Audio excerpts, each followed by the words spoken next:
Voici le stock de pneus usagés le plus important de France, en pleine campagne. Des centaines de milliers de vieux pneus abandonnés. On va retrouver plusieurs typologies de pneumatiques. On va retrouver ici du pneu poids lourd. On voit en haut, on a du pneu agraire et sur le dessus du tas, on a aussi du pneu VL.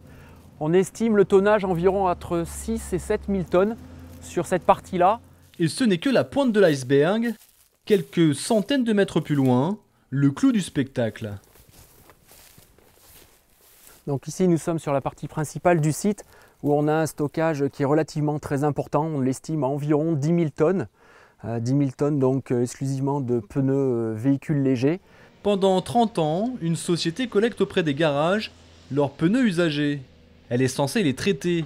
En fait, une partie est revendue à l'export en occasion, mais l'essentiel sera stocké faute de débouchés.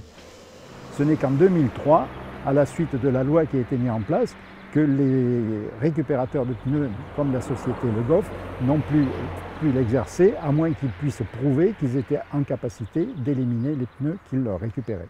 Avec ce durcissement de la loi, la société dépose le bilan et laisse derrière elle un nid à moustiques et surtout un risque d'incendie énorme et toxique. Depuis 2007, déjà 15 000 tonnes de pneus ont été enlevées et il en reste encore 25 000, soit 3 millions de pneus. Il faut les ranger, les trier et même contrôler qu'ils ne soient pas remplis de cailloux. Le souci technique, c'est tout simplement dans les broyeurs.